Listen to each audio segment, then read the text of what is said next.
السلام علیکم تمام سامعین و ناظرین، آج ہم آپ کے ساتھ ایک اور نئی ویڈیو لے کر آ چکے ہیں۔ آج کی اس ویڈیو میں ہم آپ کو بیکنگ سوڈا کے چند حیرت انگیز استعمالات بتائیں گے۔ تو ناظرین، اس سے پہلے اگر آپ لوگوں نے میرے چینل کو سبسکرائب نہیں کیا تو سبسکرائب کے بٹن کو دبا کر میرے چینل کو سبسکرائب کریں اور بیل کے آئیکن کو ضرور دبائیے گا تاکہ ہمارے آنے والی ہر ویڈیو کی نوٹیفیکیشن آپ تک بآسانی پہنچ سکے۔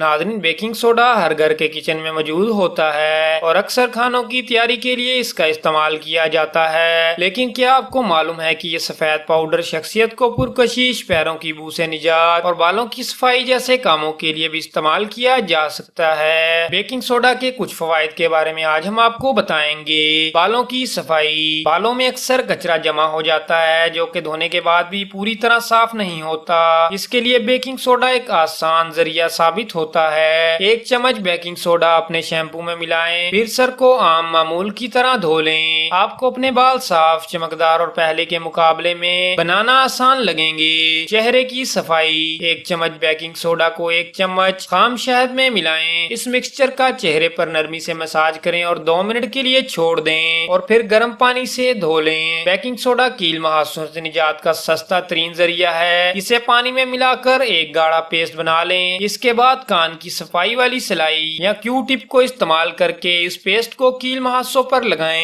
اور رات بھر کے لیے چھوڑ دیں۔ پیروں کی بو سے نجات۔ اگر پیروں سے بو اٹھ رہی ہے یا تھکاوٹ کے باعث انگلیاں درد کر رہی ہیں تو اپنے پیروں کو ٹھنڈے پانی سے بھرے کسی برتن میں ڈال دیں اور اس پر کچھ مقدار میں بیکنگ سوڈا چھڑک کر 15 سے 20 منٹ تک ڈوبا رہنے دیں۔ پھر پیروں کو دھو کر خشک کر لیں۔ اس سے پیروں کی بو بھی دور ہو جائے گی اور پیروں میں تکلیف ہے تو اس کی شدت میں بھی کمی آ جائے گی۔ تو ناظرین، یہ تھی ہماری آج کی چھوٹی سی ویڈیو۔ اگر آپ کو ہماری یہ ویڈیو پسند آئی ہے تو اس ویڈیو کو لائک کریں، اس ویڈیو کو شیئر کریں اور ہمارے چینل کو سبسکرائب کریں۔ ملتے ہیں نیکسٹ ویڈیو میں، تب تک کے لیے اللہ حافظ۔